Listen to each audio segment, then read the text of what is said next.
Greetings folks. Whether you're a fan of Apple products or not, few can argue that they've made some of the best laptops on the market for years. And now with the implementation of their own custom chips, it looks like Apple's not just trying to secure the throne for now, but for future years to come too. I've had my 14-inch MacBook Pro for a year, and away from all the statistics and benchmarks, what's it really like to live with and work with on a day-to-day basis? I'm ready to tell you all about it.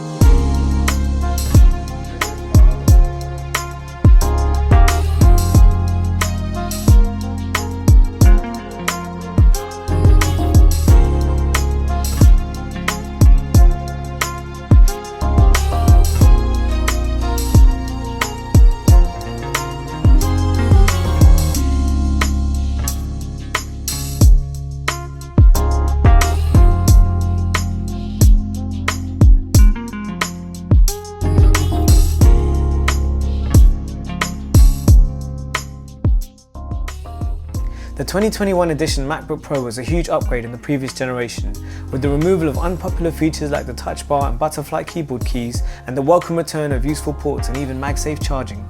However, Apple took things one step further by offering Pro and Pro Max versions of their mighty M1 chips, which took these laptops to performance levels we've never seen before. For my spec choice, I decided to go for the M1 Pro chip, which I felt was more than enough for me as opposed to the M1 Pro Max. I also opted for 16GB RAM, and to allow me to work on more videos on the go, I decided to tick the 2TB SSD option too.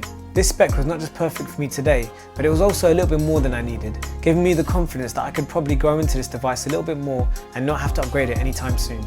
To be able to afford all of this, I had to trade in my old MacBook Pro directly to Apple, and even though I got a reasonable amount of money for it, at the end of all of this it still cost me a fair old chunk of my hard-earned change. The true beauty of the MacBook Pro lies within its dual nature, as not only a laptop but as a desktop computer too. It also eases some of the discomfort of the heavy price tag that it carries, knowing that you're getting two high-end computers for the price of one. When working from home for my corporate day job, I have my MacBook Pro docked to an Apple Studio display with the lid closed and connected to a trackpad and keyboard. I often like to work in a different room of my house when I want to adjust my focus, and particularly when taking video calls and attending meetings. And I love how seamlessly I can transition from desktop mode to laptop mode. The MacBook Pro is more than I need for my day job, but in our new world of working, video conferencing has become more important than ever, and the MacBook Pro is up to the task with its 1080p camera and 3 built-in microphones, which all feel like a significant upgrade from the previous generation. So what you're seeing is being recorded by the built-in camera of the MacBook Pro, and what you're hearing is what's being recorded by the microphones. I use this every day for FaceTiming with friends and family. I use it for Zoom video conferencing at work and Teams calls as well, and I have to say it does a fantastic job. It's a great all-round package, and I've been pretty satisfied with it so far. Even after work, the MacBook Pro continues to be my companion, allowing me to be productive wherever I am. Whether catching up on personal mails, surfing online, or working on my side hustles, I love the freedom of being able to move around my house and spend time with my family without being tied to my desk. But sometimes you need to close that lid and give your full attention to where it belongs.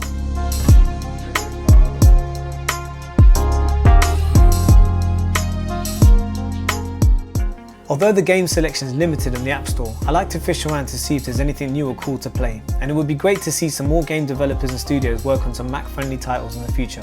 And I really do hope this happens, because the potential for this to be a great gaming device is clear to see.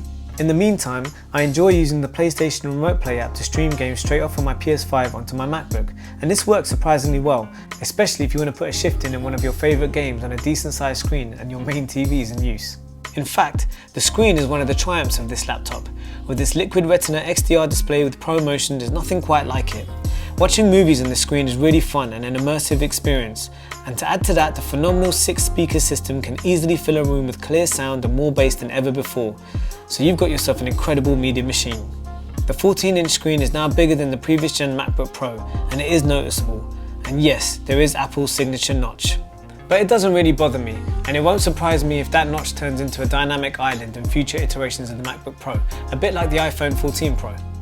And it really is about the mobility, the freedom of being able to take a super powerful desktop level computer anywhere and everywhere, wherever you feel comfortable or most productive. And this is made all the more possible by the fantastic battery performance of the Pro, which easily lasts me through a day of constant use and has fantastic standby times too. And I've never found myself running out of battery or having battery anxiety as I have done in previous laptops. And you know what's really funny is that just like every other experienced MacBook Pro owner, I was so excited about the return of the magnificent MagSafe charging, but let me tell you a secret. I don't really use it. When I'm not on the go, my MacBook Pro is elegantly docked and charging via one cable from my Apple Studio display directly into one of the 3 USB-C Thunderbolt ports, leaving my MagSafe charger to literally gather dust. Apple really did prove to the world that they were listening to their customers when adding back features like MagSafe and ports like the HDMI, but I have to say the one port I appreciate the most is the SD card slot, which I use all the time when working on my videos, and used to be the sole reason I ever needed to plug a dongle into my previous MacBook Pro. It's here when I'm working on my content creation that my MacBook Pro is really singing. Importing, exporting and working with 4K videos, the M1 Pro is truly in its element, never breaking a sweat, stuttering or spinning a fan. As I continue to learn and develop my video editing skills, I'm going to be leveling up the software I use, and I'm even interested in getting into some 3D modeling and 3D printing, so I'm really looking forward to pushing this MacBook Pro further. And it's great to know that when the time comes, it's going to be up for the challenge. Now, if you ask me to pick some issues with this MacBook Pro, I'd probably struggle. But if I could suggest anything for the future, it would be great to have at least one USB-A port, maybe Face ID, and perhaps it could be a bit lighter and easier to carry.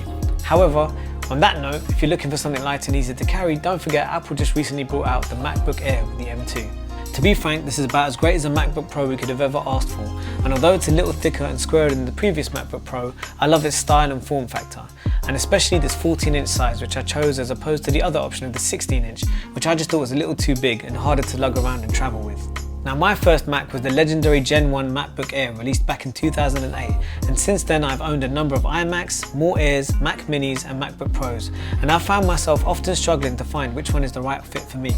Now, they all have their pros and cons, but the MacBook Pro always seemed like the most complete package to me, and when you add Apple's fantastic operating systems and the brilliant ecosystem which allows all the devices that Apple produce to work seamlessly together, you really couldn't ask for more.